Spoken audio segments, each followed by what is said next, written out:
think it's very truthful to Jose Maria to say, okay, well, let's make a movie about life. So I thought, well, okay, then what I should do is literally plunge Jose Maria's views, his expressions, into life and do what he said, and make a movie about living people, suffering and living everyday life, and in fact life in a civil war. I mean, I spent a lot of time thinking about, well, how does one make a story about a saint? And I realized that the film's protagonist is Christ.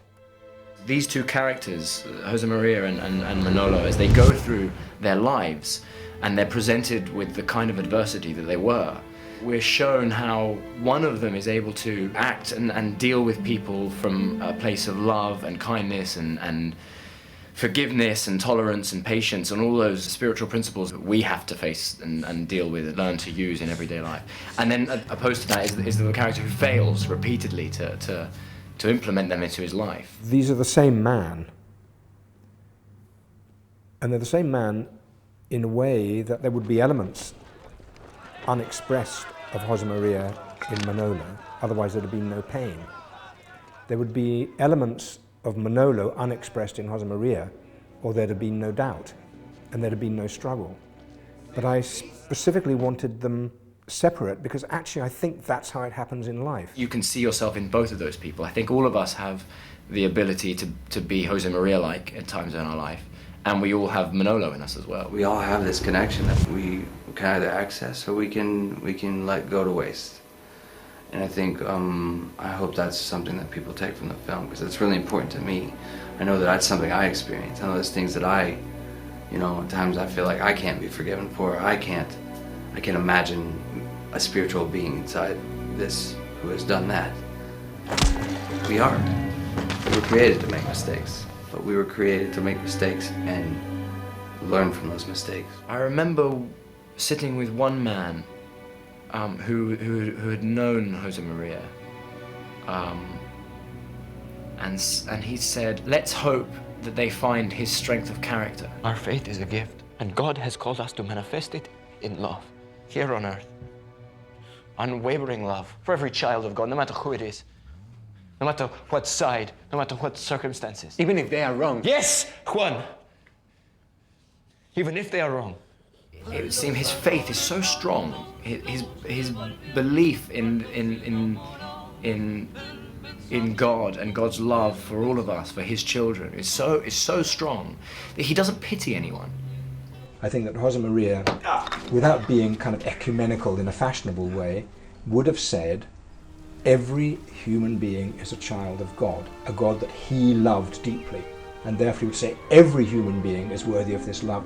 God's world is so full of goodness. If we do them for love, each daily task can give him glory.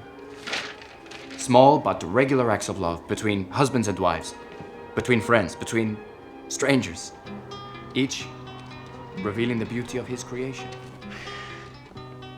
It all seems rather Protestant. And I think that shows such strength. It made writing this in a way quite easy, because that was something I respected very much. I think we all know love is the most powerful. I think that we all know that that's the healer. And I think a large part of love, and I do believe a large part of love, if not the biggest part of love, is the ability to forgive. Forgiveness is a huge part of this film. But the funny thing about forgiveness is actually a selfish thing in many ways. In a wonderful way, it's a selfish thing, because when you resent someone, when you have hatred in your heart for someone, that hatred is in you, it's not in them. It's in you. It's in you. The reason we must forgive people, anyone, everyone, is because it's you who's going to suffer if you don't. As an actor, you get these moments where you get to kind of like sneak into a moment of your life. Maybe I snuck into a moment and saw, if I was on my deathbed, what are the things that I hope I can be forgiven for? And if I know that now, can't I stop myself from making more mistakes? I suppose I would say I seem, to my big surprise, to be given a talent.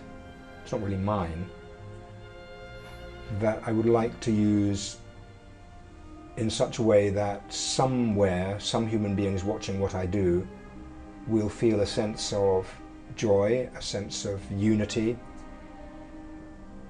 a sense of comfort, and a sense that actually they're not alone in the world, And that though there is a deal of suffering in this material world that we live in, there's a deal of other great human things, and if we share those, that's something to be thankful for. We're being very ambitious. Estamos siendo muy ambiciosos. Thank God. Gracias a Dios. It's an extraordinary concept. The spiritual principles that underlie what it is are really beautiful. How one might go beyond the ego, or how one might transcend, you know, the human flaws that we all have. I really think anybody really could find something in this story that they could identify with. What I wanted is for people to identify the Jose Maria in themselves. This is something that you have to go for. You have to really go for it. You have to seek it. And in seeking, the idea being that in seeking, God will reveal himself to you. That is where the faith grows, right? So that it's not just like some moment where suddenly, you know, a miracle happens and you suddenly believe, but it's our job to invite God into your life. I heard someone once say, I don't know where I heard it, and it was nothing to do with the film, but I heard someone once say, God will never do anything for you that you won't let him do. And I just thought, that's really interesting. That's interesting, you know. So you have to ask.